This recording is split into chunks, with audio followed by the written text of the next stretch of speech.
À l'ordre, s'il vous plaît. Merci. La commission reprend ses travaux. Alors, donc, il fait plaisir de recevoir la Ligue des droits et libertés, alors que M. Alexandre Pierre et Mme Dominique Péchard. Alors, la parole est à vous pour 10 minutes. Et encore une fois, merci beaucoup de votre participation à la commission. Alors, bonjour. Alexandre. C'est Alexandre. Alexandre. Désolé. Bonjour. La Ligue des droits et libertés est un organisme à but non lucratif qui a été fondé en 1963. Depuis plus de 50 ans, elle fait connaître, elle défend et elle fait la promotion des droits reconnus par la Charte internationale des droits. Elle est engagée principalement auprès des instances gouvernementales pour la défense des droits civils, politiques, économiques, sociaux et culturels, contre la discrimination et contre toute forme d'abus de pouvoir. Elle mène aussi des activités d'information, de formation et de sensibilisation auprès du grand public. Avant de commencer, on tenait à faire quelques commentaires sur la consultation elle-même. La Ligue des droits et libertés déplore que le gouvernement ait tenu cette consultation en plein été dans un délai aussi court.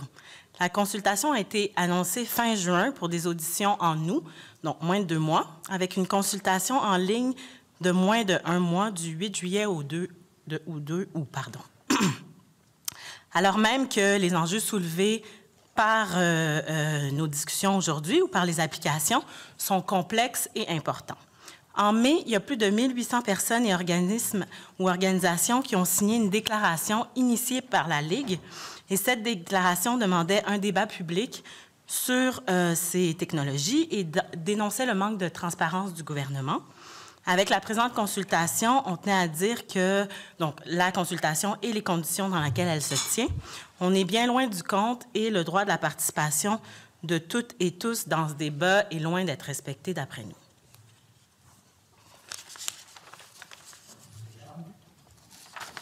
Oui. C'est ici? Bon. Automatiquement. OK. Oui, moi, je vais faire part de quelques risques qu'entrevoit la Ligue des droits et libertés quant à ce genre d'application et des problèmes quant au fonctionnement des applications comme telles. La première question qui est soulevée quand on déploie ce genre de système ou d'application, c'est la question des données colligées, de comment elles sont utilisées et de leur protection. Or, selon plusieurs observateurs, dont l'Observatoire international sur les impacts sociétaux de l'intelligence artificielle et du numérique, il y a présentement peu d'informations sur ces applications permettant à des experts indépendants d'examiner ces applications en fonction de ces exigences. Puis le fait que Shopify se soit désisté de témoigner ce matin ne contribue pas à éclaircir ces enjeux, disons. L'autre élément qui est à mettre dans le portrait, c'est le fait que les organismes responsables de la protection des renseignements personnels et de la vie privée, tant au Québec qu'au Canada, ont souligné que les instruments, les lois existantes sont inadéquates présentement pour faire face à des applications comme celles proposées. Or, même si l'utilisation de l'application se fait sur une base volontaire, c'est ce qu'on comprend, les personnes ont quand même le droit de savoir clairement dans quoi elles s'engagent et les risques qu'elles encourent. Et on considère que ce n'est pas le cas présentement. L'autre élément principal, c'est qu'on considère que l'outil proposé est mésadapté au but poursuivi. On utilise la technologie Bluetooth entre téléphones pour évaluer le risque de transmission de la COVID-19 à un individu à un autre. Or, l'outil réduit le risque de transmission à 2 éléments réducteurs, la distance et le temps. Ce qui est donné le plus souvent, c'est 2 mètres et un contact qui dure plus de 15 minutes. Or, à sa face même, on voit bien que l'application ne tient pas compte du contexte. Je peux faire état de 2 exemples simples. Un exemple simple, disons qu'il y a 2 personnes qui s'engueulent dans la rue sans porter de masque pendant 5 minutes. Bien, ce ne sera pas considéré un facteur de risque, une situation de risque, parce que 15 minutes n'auraient pas été remplies. Alors que s'il y a 2 personnes assises sur un banc et qui discutent tranquillement en portant des masques pour plus que 15 minutes, c'est un risque potentiel, alors que manifestement, c'est beaucoup moins risqué que la première situation. Et un des 2 facteurs ne peut même pas être mesuré avec précision, la distance. Bluetooth n'a pas été conçu pour ça. Et l'évaluation de la distance dépend de la force du signal, qui dépend de toutes sortes de conditions. Par exemple, 2 personnes assises face à face, ça a été démontré, si leur téléphone est posé sur la table plutôt que d'avoir dans leur poche, le signal a une intensité différente. Même des fois, les téléphones peuvent être éloignés et l'intensité augmente parce qu'il y a une surface réfléchissante. Et ça ne tient pas compte aussi des obstacles qu'il peut y avoir entre les personnes qui interagissent. Par exemple, si vous êtes assis dans un restaurant, à l'intérieur, à côté de la baie vitrée qui donne sur l'extérieur, puis quelqu'un est assis à une table extérieure juste de l'autre côté de la baie vitrée, pour l'application, les personnes sont en contact, alors ce n'est pas du tout le cas. Alors, et aussi, l'application ne tient pas compte, évidemment, d'autres mécanismes de transmission, comme par exemple des gouttelettes dont on débat encore, il faut le dire, de l'importance, mais la contamination par les surfaces ou les gouttelettes en suspension. Alors, pour ces raisons-là, on pense que cet instrument ne peut pas faire autrement que générer des fausses alarmes, c'est-à-dire des faux positifs dans certaines situations, et passer à côté d'autres situations où il y aurait réellement risque de transmission, c'est-à-dire donner des faux négatifs. L'autre problème, c'est que pour aviser des personnes qu'elles ont peut-être été en contact avec quelqu'un de contaminé, il faut savoir qui est contaminé. Or, on sait présentement qu'il y a plus de personnes qui sont positives que celles qui ont été diagnostiquées par des tests. Okay? Il y a eu des mesures faites en Ontario et au Québec à partir de la banque de sang et ainsi de suite. Donc, il y a beaucoup de personnes qui se promènent asymptomatiques. Et si on veut endiguer la pandémie, c'est surtout de tester massivement pour identifier ces personnes. L'autre problème, c'est la question du nombre d'utilisateurs. Le chiffre magique de 60 % a souvent été mentionné. Maintenant, on peut discuter du seuil que ça prend, mais je voudrais faire un commentaire parce que ça a été une précision, parce que ça n'a pas été souvent apporté, c'est que si 60 % des personnes ont un téléphone, pour que l'application fonctionne, il faut que les 2 personnes en présence aient le téléphone. Et la probabilité que 2 personnes aient le téléphone en même temps, avec 60 % de diffusion de l'application, c'est 60 % 60 %, c'est-à-dire 36 %. Donc, 60 % d'utilisateurs va détecter 36 % des interactions. Alors, ça prend beaucoup d'utilisateurs pour détecter un nombre significatif d'interactions. Bon, et l'autre question qui se pose, c'est qui possède un téléphone capable de faire fonctionner l'application? C'est 77 % de la population en général au Québec, mais en bas des personnes qui ont un revenu en bas de 20 000 $, ça tombe à 53. Les personnes entre 65 et 74 ans, ça tombe à 52, et les personnes au-dessus de 75 ans, à 35 %. Donc, et fait supplémentaire, si on prend une application comme Alerte COVID, avec ce qui a été déployé en Ontario, on s'est rendu compte que ça prenait des téléphones avec des systèmes d'exploitation relativement récents, donc qui sont encore moins susceptibles d'être possédés par les personnes que je viens de mentionner. Autrement dit, les personnes les plus à risque sont celles qui sont le moins susceptibles de pouvoir utiliser l'application. Alors, on peut discuter longuement de faire des hypothèses sur l'efficacité d'une telle application, mais il y a quand même eu un paquet d'expériences dans d'autres pays. Dans le mémoire, on mentionne celle de Singapour, de la France, de la Grande-Bretagne et de l'Islande. Celle de l'Islande est particulièrement intéressante parce que l'application a été bien reçue par la population. Il y a eu un taux de pénétration de 40 %, ce qui est exceptionnel pour les différents pays, très bon comparé à ce qui s'est fait ailleurs.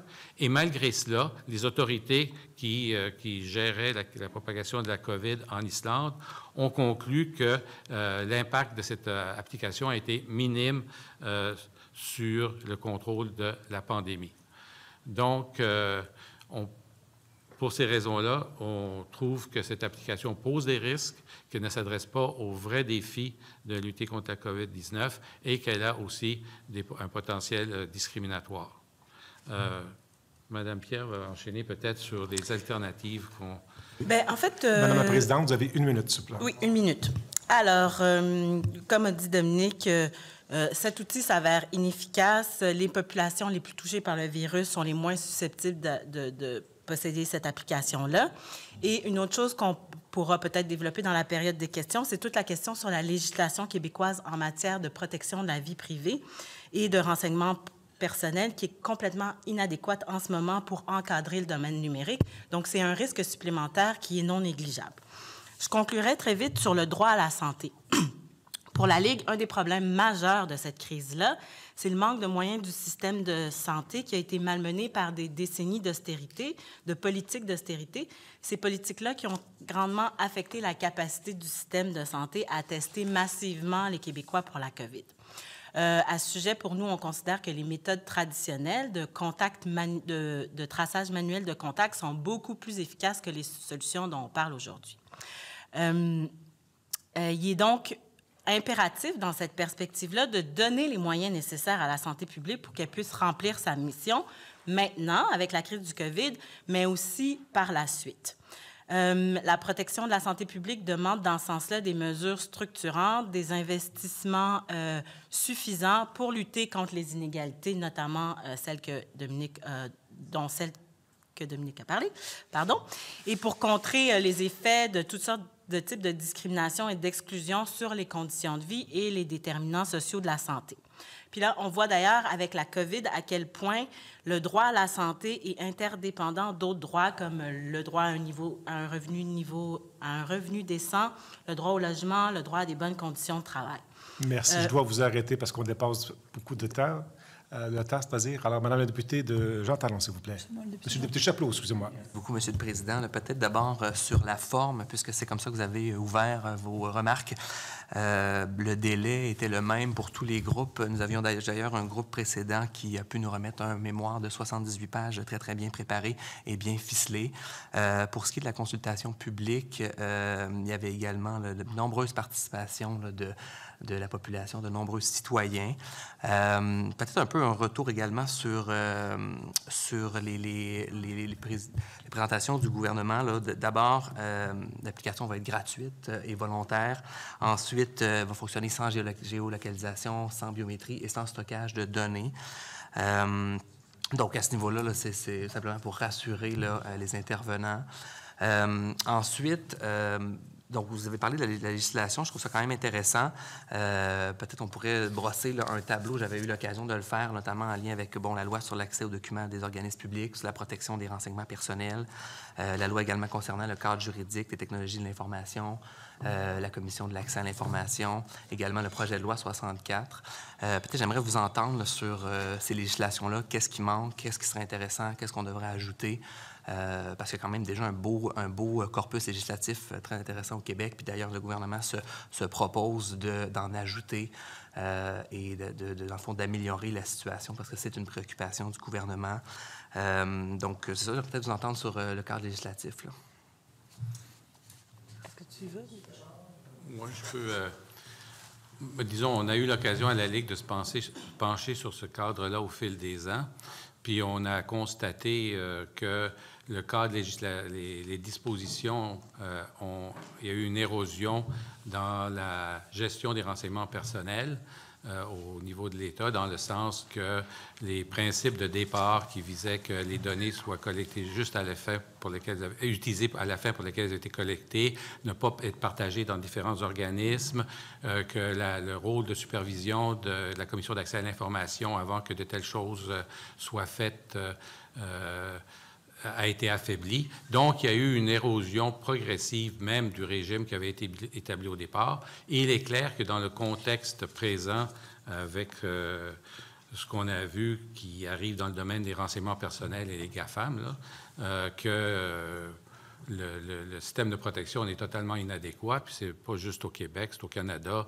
L'Europe a dû revoir son cadre législatif. Et on va certainement, le projet de loi 64 est à l'étude à la Ligue. Ce n'est pas moi personnellement qui en fait l'étude, mais on prévoit certainement intervenir sur ce projet de loi devant la commission parlementaire qui l'examinera.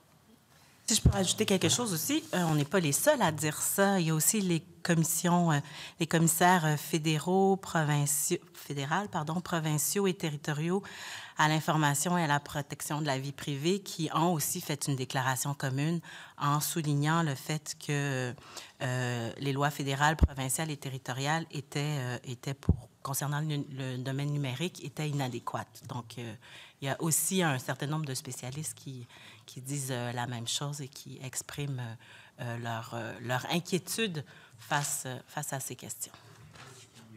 Avez-vous certaines propositions législatives, quelques points qui pourraient peut-être nous éclairer là, pour l'étude de la suite des choses? Je pense que ça va être fait notamment dans notre mémoire sur le projet de loi en question. Okay. Une autre question, est-ce que vous pensez peut-être que ça pourrait être un outil, justement, où c'est vraiment là, complètement à proscrire une telle application? Est-ce que ça pourrait venir comme un éventail, un ajout, dans le fond, aux différentes mesures de santé publique qui sont appliquées, évidemment, pas comme seule mesure, mais comme un outil supplémentaire qu'on pourrait utiliser, où c'est vraiment... Il n'y aurait pas moyen là, de déterminer ça ou de trouver une voie de passage pour que ça devienne un outil ou que ça soit, disons, acceptable? Bien, comme on l'a dit, il y a des gros problèmes. Donc, cette efficacité, la question des populations plus vulnérables à la COVID et dans des contextes socio-économiques particuliers, la loi à l'information. Donc, pour nous, c'est ça le constat. On a une solution qui est le traçage manuel pour lequel il faut évidemment donner des moyens à la santé publique. Mais je trouve que votre question est intéressante parce que c'est comme s'il y avait un parti pris, alors, c'est-à-dire sans égard aux résultats qui sont sur le terrain, sans égard au fait qu'il y a déjà un meilleur moyen. Est-ce que c'est ça? Pour nous, c'est la question de est-ce que c'est utile compte tenu de ce contexte-là? Après, est-ce qu'il y a des alternatives à ces technologies, à ces applications? Je ne pense pas que ça soit à nous de dire ça. Ce qu'on constate, c'est que ça ne fonctionne pas tel qu'ils sont présentés en ce moment. Merci. Non, c'est pas... juste pour vous rassurer, il n'y a pas de parti pris. La vraie, c'est qu'il y avait un groupe qui avait été très, très favorable à l'application. Je serais allé à l'inverse. Je serais allé voir un peu, gratter les problématiques et les zones détails. Donc, j'essaie de voir les deux côtés de la médaille. Comme je l'avais rappelé, le gouvernement n'a pas pris encore sa décision. Donc, merci. Merci, c'est tout. Merci. Bon, s'il vous plaît. Merci premièrement d'être ici. C'est vraiment apprécié. J'ai lu votre rapport avec grande attention. Puis, premièrement, on a parlé de la technologie Bluetooth, puis le fait que il y a certaines lacunes à cette technologie-là, comme toute technologie, il n'y a aucune technologie parfaite. C'est pas quelque chose qui n'est pas une panacée. La technologie n'est jamais une panacée. D'ailleurs, pour tout ce qui est le traçage manuel des contacts, la santé publique le fait déjà, mais il y a déjà aussi d'autres outils de gestion numérique. Puis là, bon, il y a une transformation numérique en cours, ça prend beaucoup de temps, mais c'est la vie. Et cet outil-là, bon, si jamais le gouvernement allait de l'avant, c'est vraiment un outil complémentaire.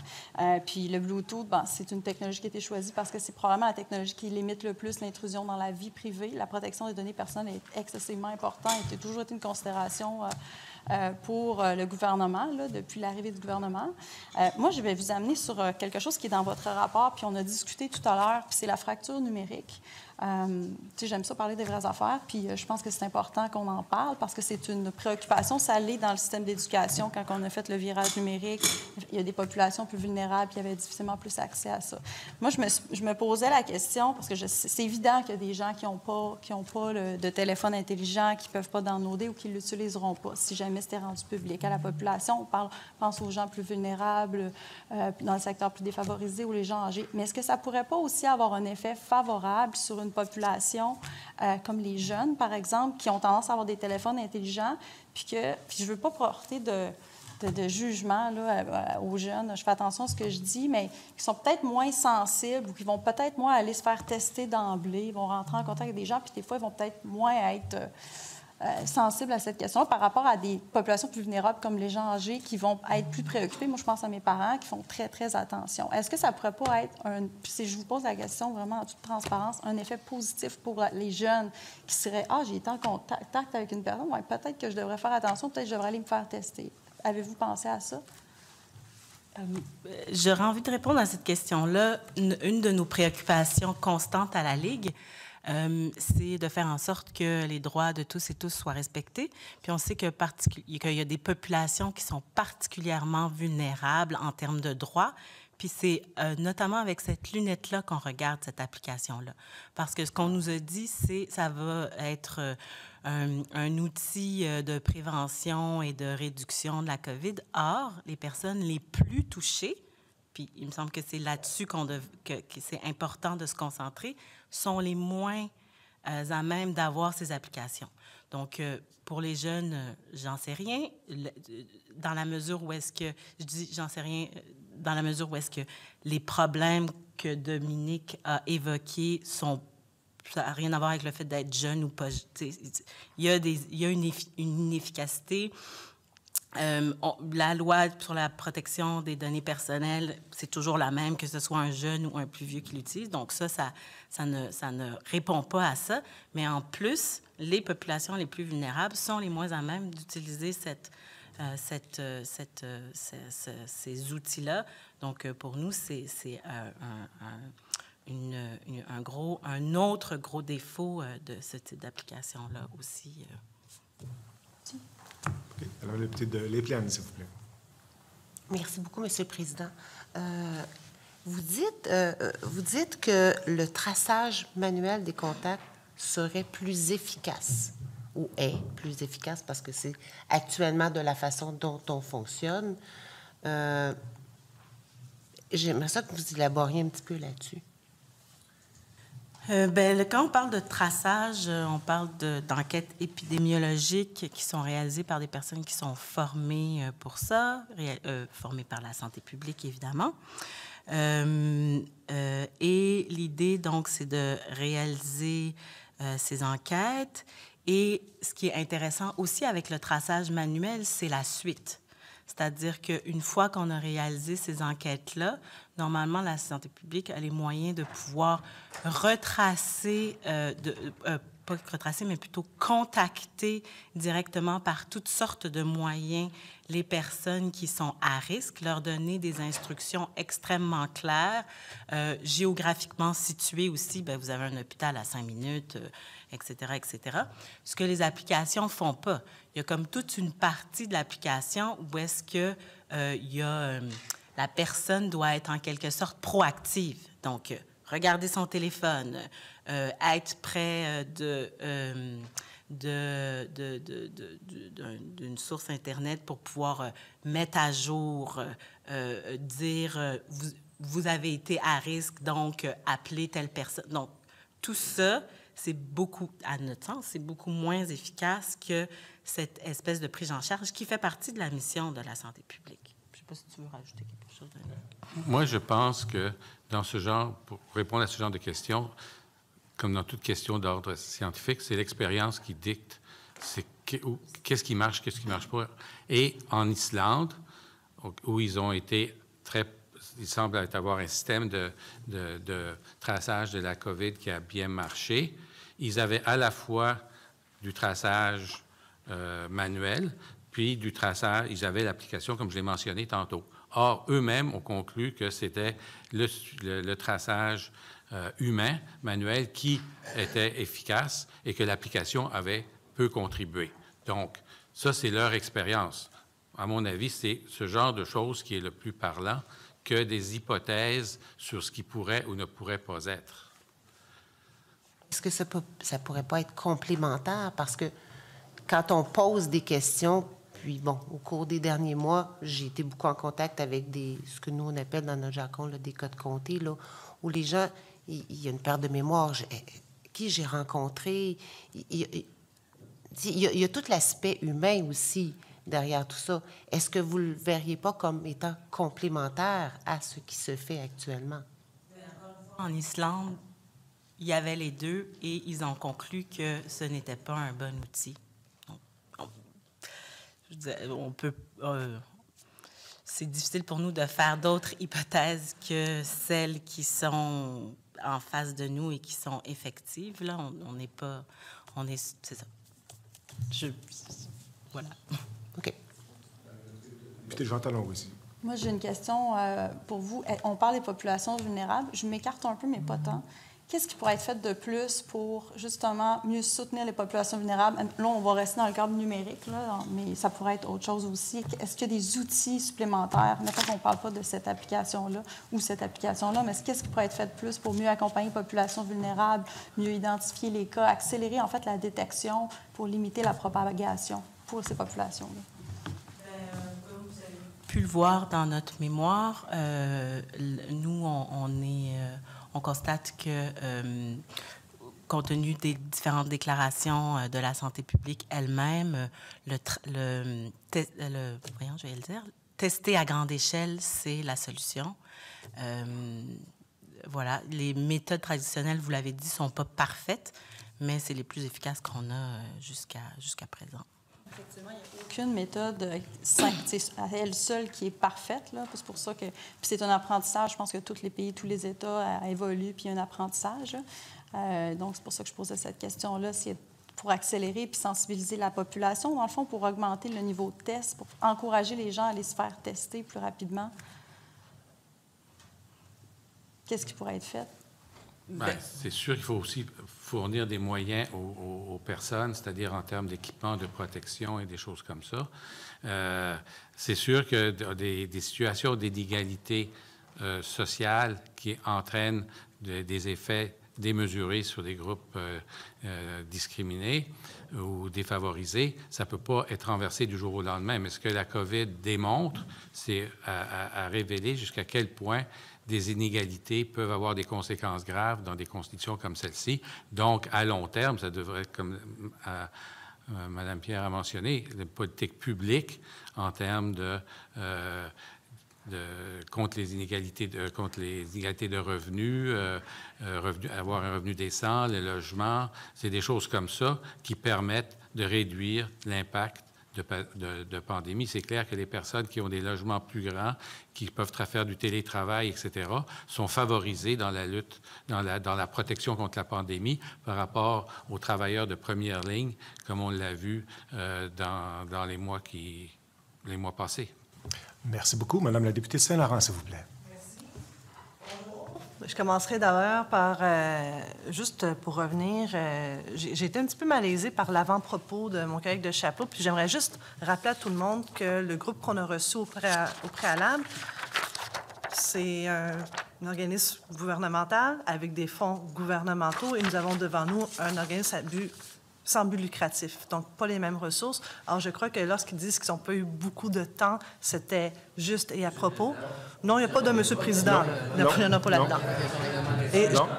Monsieur le député de Chapleau, s'il vous plaît. Madame la députée de Saint-Laurent, vous avez la parole. L'article, s'il vous plaît, là, parce que... Monsieur le député de Chapleau, je vous demanderai votre collaboration. Madame la députée de Saint-Laurent, vous avez la parole. Merci. Et je crois aussi qu'on doit souligner que la Ligue des droits a été le premier organisme au Québec, au mois de février et au mois de mars, à avoir sonné l'alarme sur différents aspects. Bien au-delà du traçage, c'était les premiers aussi à nous dire qu'on a aussi un risque important au niveau de l'encadrement juridique, notamment dans le dossier de reconnaissance faciale. Merci, allez-y. Je pense que vous avez envie de dire quelque chose. Oui, j'aurais envie de préciser. Quand je disais tout à l'heure que c'était pas des conditions favorables à un vrai débat public, oui, certes, il y a les délais pour des organismes comme nous qui avons des moyens limités, mais au-delà de ça, faire un mémoire et présenter un mémoire, ce n'est pas, ça peut pas être réduit à un débat public. Donc, et de même, concernant la consultation en ligne, cette consultation-là a posé des questions très théoriques, alors même qu'il y avait plein d'informations qu'on n'avait pas, qui n'étaient pas disponibles, qu'on ne voulait pas... donc, le public n'avait pas ces informations-là, ce qui veut dire que, par exemple, je doute que les personnes qui ont rempli cette consultation en ligne-là avaient beaucoup d'éléments sur les ratages de l'application, sur les expériences à l'étranger. Quand je parle de débat public, c'est un débat aussi informé. Donc, au-delà de la Ligue et du temps qu'on a pu avoir pour faire ou pas ce mémoire-là, c'est surtout l'idée de consultation publique en été pour avoir un débat public. Pour nous, ça nous semble pas très approprié. Puis aussi, aujourd'hui, on a aussi personne de la banquette ministérielle qui est ici pour justement poser des questions si d'aventure on devait augmenter l'encadrement juridique. Je tiens à le souligner, mais j'aimerais vous entendre, parce que nous, on a demandé un débat élargi, non seulement sur le traçage, et la Ligue des droits s'était déjà prononcée là-dessus au mois de mars. La reconnaissance faciale, identité numérique, on dirait qu'on a plein d'outils technologiques tout à coup, mais est-ce qu'on est équipé en matière, avec une population informée, mais est-ce que notre cadre juridique aujourd'hui est suffisant avec tous ces géants du Web qui veulent avoir davantage d'informations à notre égard?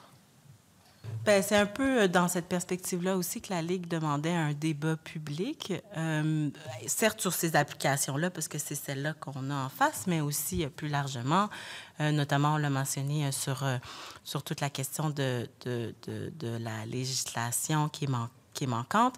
Et aussi, puis peut-être que je laisserai Dominique parler là-dessus, on peut pas faire abstraction du contexte avec les GAFAM qui ont des intérêts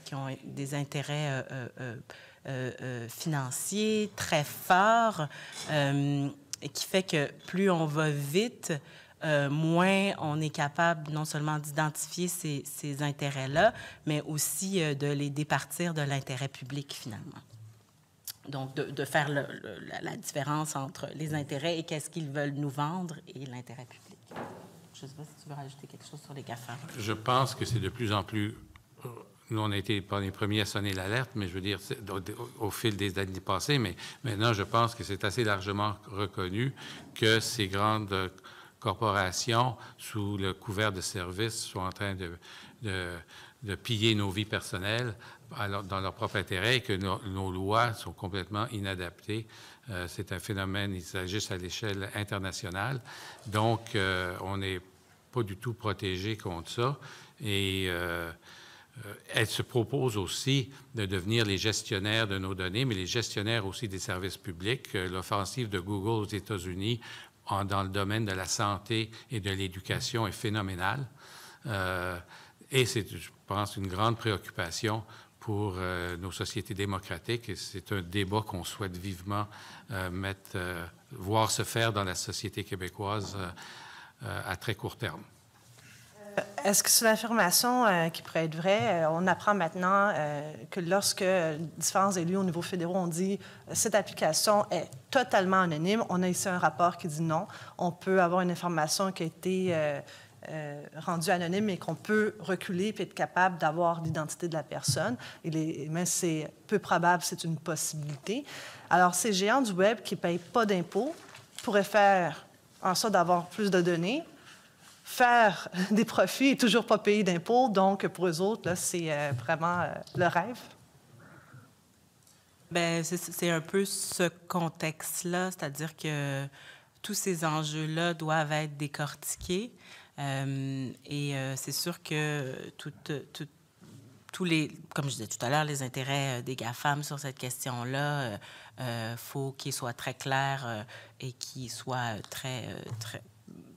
qu'on puisse les détacher de l'intérêt public, puis de pouvoir examiner ces questions-là selon l'intérêt des Québécois et des Québécoises, notamment en termes de protection de la vie privée, protection des données personnelles, d'inégalité sociale. Donc, pour moi, c'est ça quand la Ligue dit qu'il faut un débat public, c'est toutes ces ramifications-là qu'il faut observer.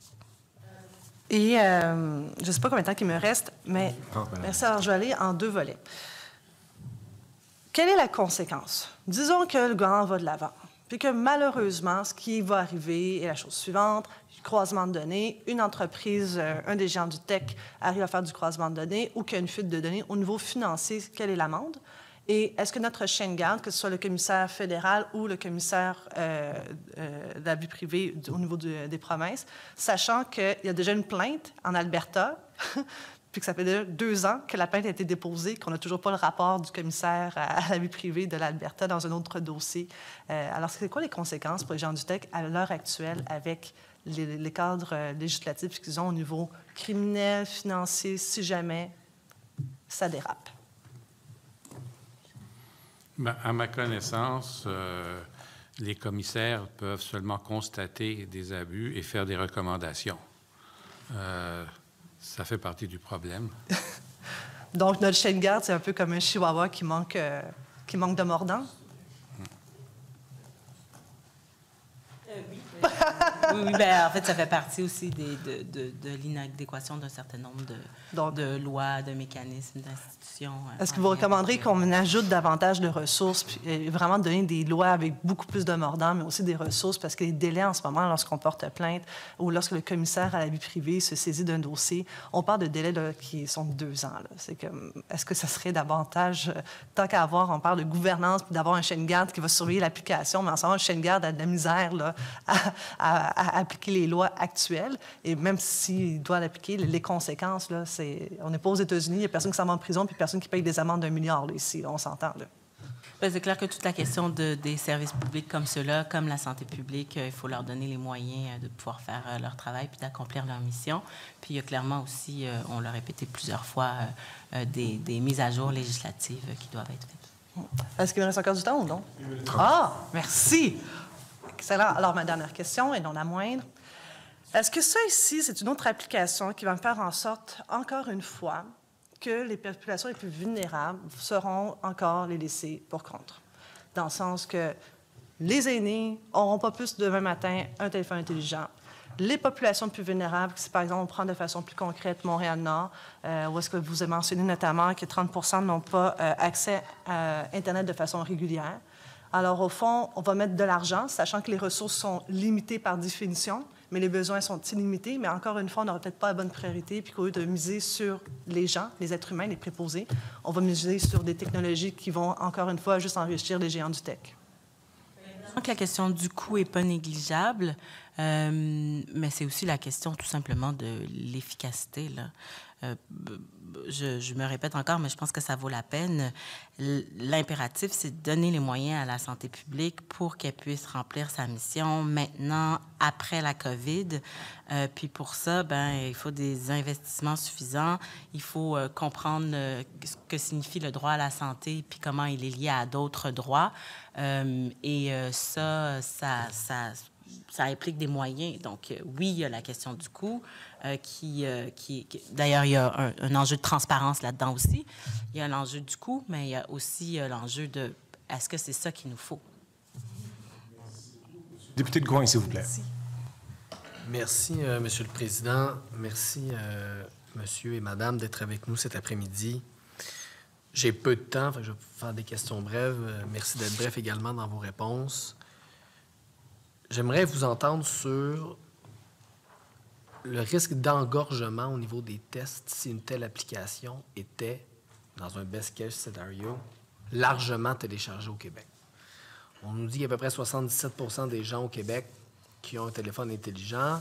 Si on atteignait un taux record au monde, et que donc ça marche très, très bien, qu'à peu près la moitié des gens téléchargeaient l'application, la moitié des gens qui ont un téléphone téléchargeaient l'application, ça nous donne environ 3 millions d'applications actives. Si ces gens-là se mettent à recevoir des applications, si une bonne proportion de ces gens-là reçoivent des notifications comme quoi ils ont été en contact avec quelqu'un qui est positif et qu'on fait au Québec entre 9 et 18 000 tests par jour, comment va-t-on même vérifier les notifications que ces gens-là ont eues? Comment est-ce qu'on va même s'assurer que ce sont de réels cas positifs? C'est sûr qu'une production assez importante de faux positifs, ça va poser un réel problème pour tout système. Mais ça ne pose pas juste un problème pour le système, ça pose un problème pour les personnes. Parce qu'à partir du moment où une personne, on lui dit qu'elle a peut-être contacté la COVID-19, bien, le moindrement responsable, c'est de se comporter comme si elle avait la COVID-19 jusqu'à temps qu'elle ait été testée pour prouver qu'elle ne l'avait pas. Ça entraîne de se retirer du travail pour une journée ou deux au minimum en attendant, peut-être de retirer ses enfants de l'école en disant peut-être je les ai contaminés. Donc, des faux tests positifs, ça a des conséquences sur le système, mais ça a des conséquences aussi sur les personnes qui reçoivent ce genre d'indications. On peut faire des parallèles, par exemple, avec les diagnostics du test du cancer du sein chez les femmes, où il y a eu beaucoup de faux tests diagnostiques positifs et les conséquences qui s'entraînaient en termes d'inquiétude et tout ça. Alors, s'il y a démesurément de faux diagnostics, ça a des conséquences non seulement sur le système, mais aussi sur les personnes qui reçoivent ces faux diagnostics. Puis est-ce que je me trompe ou il y a même un risque que ça favorise, étant donné que ce sont les populations plus favorisées et plus jeunes qui vont avoir l'application et donc qui vont recevoir des notifications, que ça pourrait même structurellement défavoriser les gens plus vulnérables d'avoir même accès aux tests parce qu'il va y avoir tellement d'engorgement au niveau des tests parce que les gens qui ont l'application vont vouloir aller faire vérifier leur diagnostic qu'on pourrait même, par la bande, priver des gens qui sont plus vulnérables d'accès à un test parce que le système va être engorgé par des notifications. Monsieur le député de René Lévesque, s'il vous plaît. Merci beaucoup, Monsieur le Président. Je vais aller droit au but. Quand je lis votre mémoire puis j'entends vos commentaires, je vais vous placer devant un choix. Selon vous, c'est-tu parce que l'application n'est pas fiable qu'il ne faut pas aller de l'avant? Ou bien c'est parce que si elle était fiable, mais qu'elle ne couvre pas toute la population, qu'il faudrait ne pas l'appliquer? C'est ça. Moi, je pense que c'est un faux choix, c'est-à-dire que le portrait qu'on nous dresse, qu'on vient de dresser, c'est le fait de son efficacité, le fait des populations vulnérables que vous venez de parler, les législations, donc tout ça s'entrecroise. Tu sais, c'est interdépendant, là, dans le sens où est-ce que il n'y a pas de choix à faire, c'est le constat qu'on fait. Ces trois éléments-là sont problématiques. Voilà, donc je ne sais pas si ça répond à la question. Bien, je vais préciser un peu. Puis le but, c'est pas de vous coincer. Non, bien sûr. On essaie d'avoir des éclairages sur différentes facettes de l'utilisation ou non de technologie. Oui. On connaît une application aujourd'hui. Demain matin, il y en a une nouvelle qui est beaucoup plus fiable, qui a très peu de faux positifs. Donc, elle donne les résultats escomptés, mais elle doit être téléchargée sur des applications et des téléphones qui, comme vous le dites dans votre mémoire, amènent des gens à ne pas être capables de s'en prévaloir. Est-ce que dans ce cas-là, si la technologie était fiable et l'application était adéquate, est-ce que le fait que les populations les plus vulnérables ne puissent pas l'avoir devrait nous emmener comme législateur à dire, écoutez, si on fait ça, on cause un préjudice aux plus démunis et on ne devrait tout simplement pas aller de l'avant? Bien, j'aurais tendance à dire que si ce problème-là est réglé, le premier problème de l'inefficacité, bien, en effet, les deux autres restent tout entiers sur la législation, mais aussi sur le fait que les plus... En fait, ce n'est pas le fait... C'est non seulement les populations les plus vulnérables socio-économiquement, mais c'est aussi les populations les plus vulnérables à la COVID. Donc, j'aurais tendance à dire, et tu me compléteras, Dominique, que le problème ne serait pas réglé. Mais encore une fois, c'est une hypothèse. Et nous, ce qu'on voudrait, c'est partir du test de la réalité qui est que c'est inefficace. Et si on peut régler ce problème-là, bien, il nous reste les deux autres à régler. Merci beaucoup. Monsieur le député Chomedey, s'il vous plaît. Merci. Bienvenue à vous deux. Effectivement, je trouve que votre mémoire est très détaillée. Vous avez mis du temps et je pense qu'il est très intéressant pour nous aussi.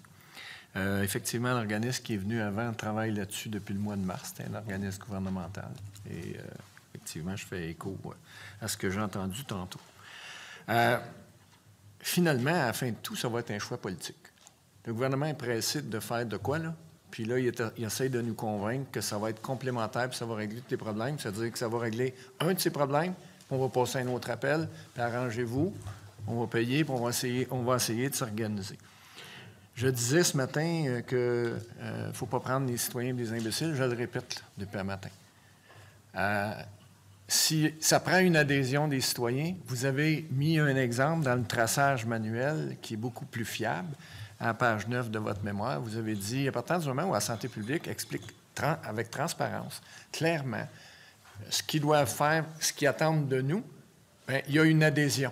Le système n'a pas suivi parce que la place pour les tests, ça a pris des heures et des heures. Puis même à ça, la patience des gens qui ont attendu des heures et des heures, on pourrait être bien meilleur dans notre affaire.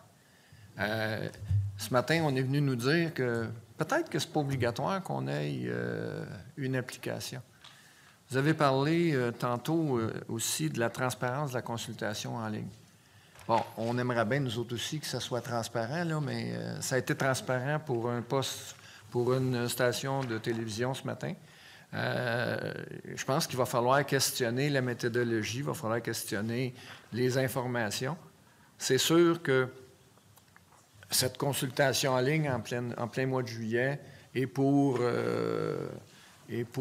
assurer une légitimité à une décision qu'on ne dit pas prise, mais qu'on va avoir une décision dans 2-3 jours. Là. Ça aussi, ça nous a été mentionné, puis ça a été public ce matin. Finalement, pour tout ça, parce que j'écoute vos inquiétudes, puis je pense que vos inquiétudes sont partagées par pas mal de monde. Et on veut juste s'assurer de prendre les bonnes décisions, puis de faire les bons choix. Puis peut-être que vraiment, on n'en a pas besoin. Si ailleurs, ils ont prouvé que c'était pas nécessaire, pourquoi il faudrait se dire « Ah là, c'est plus bon en Islande ou c'est plus bon en Israël », puis juste prendre les affaires qui font notre affaire. Merci beaucoup. Malheureusement, c'est tout le temps qu'on nous a bon. Mais je voudrais vous remercier de votre participation à la commission. Cela dit, nous suspendons les travaux quelques instants et je vous rappelle pour le prochain. Après, c'est une visioconférence. Merci. À tantôt.